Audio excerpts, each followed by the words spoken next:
Sabemos que en México existe esta ley para las personas adultas mayores, una ley que tiene una serie de elementos que, bueno, favorecen el tema de cuidado, que en la realidad obviamente hay muchos huecos que no se llevan a cabo.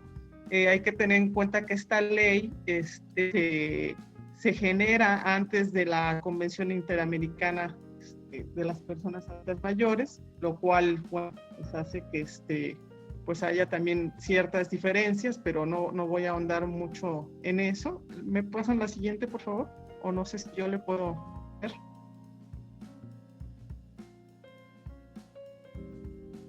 La siguiente, por favor. Me quiero ir un poco más rápido. A ver, creo que yo le puedo ver.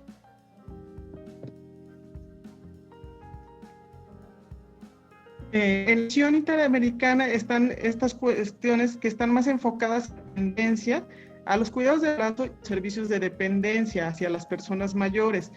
Yo lo que quiero mostrarles en esta ponencia es un poco más el tema del no necesariamente limitante, del cuidado que tiene que ver para personas que tienen alguna enfermedad y que no es discapacitante, sobre todo en el caso de las personas mayores, y también para personas que no son personas adultas mayores, ¿no? Esto se deriva de un estudio que hicimos con apoyo del Fondo Sectorial INMujeres CONACYT. La siguiente, por favor. La siguiente, por favor. Me quiero más a los datos. Bueno, les voy hablando de los datos. Bueno, sabemos, efectivamente ya hemos hablado mucho de los cuidados, de que recaen las mujeres, eso es una que no podemos obviar, que tenemos que tener en cuenta. Ha habido estudios que se han enfocado mucho al tema de las implicaciones del cuidado por las mujeres, tanto en su salud física como mental, y que han aportado mucho al conocimiento en términos de saber, bueno, el cuidado existe y tiene implicaciones, no es, como bien lo han dicho, es un trabajo que hay que reconocer y que además, bueno, pues trae una serie de implicaciones para las mujeres que son generalmente las que asumen este cuidado. También yo quisiera hacer una precisión, me parece que hablamos mucho de cuidado, pero que en sí el concepto es muy complejo, que eso creo que es un primer reto que tenemos que tener en cuenta, que es muy amplio, que efectivamente todos necesitamos de cuidado en distintas etapas de nuestra vida, pero que es un concepto que también tenemos que trabajar porque ahora se asocia mucho con el tema de la dependencia, pero veremos que en el caso de las personas mayores no necesariamente es así. La próxima, por favor. Bueno, esa nos la saltamos, ahorita les explico. Les decía yo que este proviene de un estudio, estos resultados de un estudio que hicimos con fondos de sectoriales, y que se aplicó una encuesta en 3 ciudades del país, en la Ciudad de México, en Monterrey y en Guadalajara. Fue una encuesta en donde buscamos a las cuidadoras de personas mayores, a las cuidadoras de alguna persona con discapacidad, que no necesariamente eran personas mayores, y a las cuidadoras de niños menores de 5 años, que básicamente eran las madres. Bueno, entonces un poco las características de estos dos grupos, de las personas mayores y de las que no son mayores de 60 años. No voy a discutir mucho esto, pero lo que sí por ejemplo, lo primero que nos saltó es la edad, que cuando hablamos de personas mayores, tenemos que las personas que están requiriendo algún tipo de cuidado, más o menos su promedio de edad son 75 años, son las personas adultas mayores, y en cambio, cuando vemos las personas que son menores de 60 años, que tienen algún tipo de limitación o de discapacidad, pues su rango de edad anda en promedio en 13 años, o sea, que quiere decir que estamos teniendo, son niños, jóvenes, los que tienen mayormente algún problema de discapacidad. Bueno, la distribución entre hombres y mujeres es más o menos igual, y no hay mucha diferencia en la escolaridad, más que para las personas mayores, que son los que presentan más bajos niveles de escolaridad. Y pues la siguiente, por favor, que quisiera yo irme más al tema de las... el siguiente, por favor. Al tema de las enfermedades, ¿no? ¿Qué enfermedades, qué limitaciones encontramos entre estas poblaciones? No, la anterior, por favor. Bueno, entre las principales principales enfermedades que encontramos en la población adulta mayor, si se pueden regresar al anterior. Bueno, entre las personas mayores son este perfil epidemiológico que ya más o menos conocemos, que son diabetes e hipertensión, generalmente son las enfermedades que mayormente se presentan en la población adulta mayor y que, como les decía al inicio, no necesariamente son discapacitantes, ¿no? O sea, no estamos hablando de una enfermedad que les provoque una discapacidad, pero que sí son de largo plazo, ¿no? Son crónico-degenerativas y que van requiriendo de alguna atención.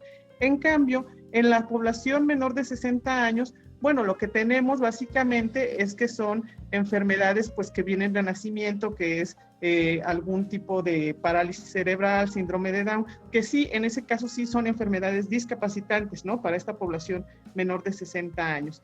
Y también abordamos, bueno, cuáles eran las principales limitaciones que tenían estas personas.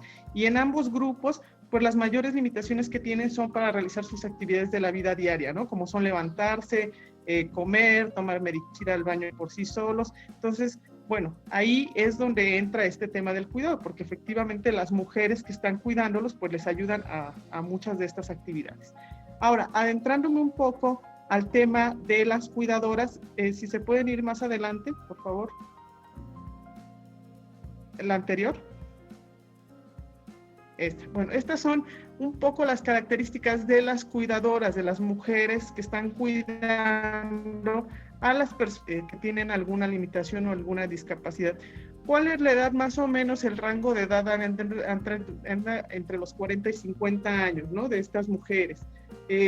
La mayoría son casadas o unidas, después veremos por qué, porque o las madres o las esposas las que están cuidando. Estas mujeres, también un gran porcentaje tiene derecho a atención médica. Aquí todavía es un efecto del Seguro Popular. Esta encuesta fue aplicada en el 2017, entonces en ese entonces todavía lo que se tenía era esta declaración de tener el derecho a atención médica por el Seguro Popular. Y bueno, también se les preguntó si habían trabajado en el último año, más o menos un 30% dijo que sí. La siguiente, por favor. Pero de estas que habían trabajado, les preguntamos algunas de las razones por las cuales habían dejado de trabajar, y por la mayoría dijeron por tener que cuidar a un familiar enfermo o a una persona mayor, ¿no? En este caso, pues eran los hijos o los padres o los esposos los que tenían que cuidar. Y también, bueno, pues al abordar a quienes cuidan, está esto que quienes cuidan y cada cuánto los cuidaban. A las mujeres que cuidan a personas adultas mayores, la mayoría declararon que cuidan a su madre o a su padre o a su esposo o a algún abuelo, ¿no? A la abuela o al abuelo. Y en las menores, como les decía, pues las cuidadoras principales son las madres, ¿no? Están generalmente cuidando a sus hijos, y esto tiene que ver un poco con la edad, y la mayoría lo hacen de forma diaria, lo hacen muchas horas y todos los días. La siguiente, por favor. Y bueno, para ir justo ahora que ya se me está acabando el tiempo, pero quiero mostrarles lo que quisimos hacer con este estudio, es mostrar lo que cuesta más o menos cuidar a alguien, ¿no? En términos económicos, que es un gasto que lo que pensamos es que lo están absorbiendo la mayoría de las familias, ¿no? Porque son algunos servicios que tienen que pagar a pesar de contar con algún servicio médico o con algunos servicios de estos, pero son servicios que están pagando las familias. Y entre los que más pagan en ambos casos y en ambos grupos, bueno, son las consultas médicas, el transporte también es lo que más gastan, y medicamento, ¿no? Aquí están algunas de las cantidades, o sea, lo puse yo en dólares, pero estamos hablando de que en consulta médica gasta más o menos 400 pesos en algunos casos, en transporte unos 300 pesos mensuales, es un gasto promedio, es un gasto mediano mensual, y en medicamento también están gastando entre 500 y 600 pesos al mes, más aproximado. La siguiente, por favor. Y bueno, otros gastos también incurren, que además de los que les mencioné, y que no son gastos constantes, pero que en algún momento lo hacen, en algún momento tienen que comprar aditamentos para facilitarles el desplazamiento o una mejor calidad de vida a las personas. Bueno, las sillas de ruedas, bastones, andaderas, anteojos, que también es un gasto en el que las familias, prótesis dentales, ¿no? Y como verán, bueno, estos gastos son más altos. No son continuos, no son muy frecuentes, pero también son otras cosas en las que están gastando las familias principalmente. La siguiente, por favor. Y bueno, aquí está un poco lo que ya les mencionaba, que estas cuidadoras pues lo hacen la mayor parte del tiempo, están cuidando poco más del 90% lo hacen todos los días y no cuentan con el apoyo de otros familiares, ¿no? La siguiente, por favor. Y las actividades en las que ayudan las mujeres a las personas a las que cuidan, pues básicamente casi en todo, ¿no? Estamos hablando desde actividades domésticas, que es hacer quehaceres domésticos, pero también en darles de comer o prepararles de comer, llevarlos a la calle o al médico, proporcionarles un medicamento, cambiarlos de pañal o ir al baño o para levantarse y moverse. O sea, básicamente son las actividades que tienen que hacer día a día o de manera muy frecuente, tanto las personas mayores como las personas, por favor. Y bueno, si por favor me pasa a las conclusiones, a la última. Estas son preguntas que hicimos en ambos casos para saber un poco el desgaste de estas escalas que son muy utilizadas para medir el desgaste de las mujeres cuando cuidan, y lo que nos encontramos fue muy curioso, o bueno, tal vez no tan curioso, que después lo discutimos, pero es que la mayoría no reconocen que tienen un cansancio frente al cuidado, lo asumen bien, hay más bien una preocupación porque su familiar esté contento, porque salga adelante, o sea, no hay ningún reconocimiento por parte de ellas de sentirse agotadas, de sentir que necesitan tiempo para ellas. Me parecía muy interesante ahora lo que hablaba Pilar del tiempo propio, no hay un reconocimiento de eso, de que lo necesiten.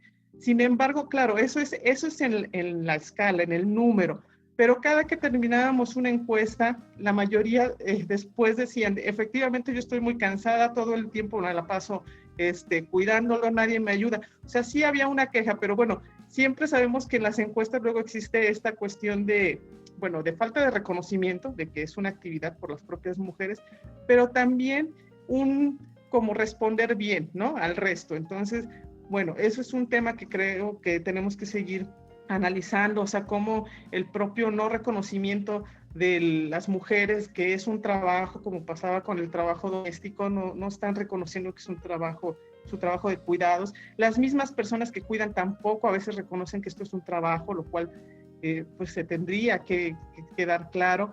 Y también lo que queda claro pues es que el cuidado sigue recayendo en las familias, que esto obviamente no es nada novedoso.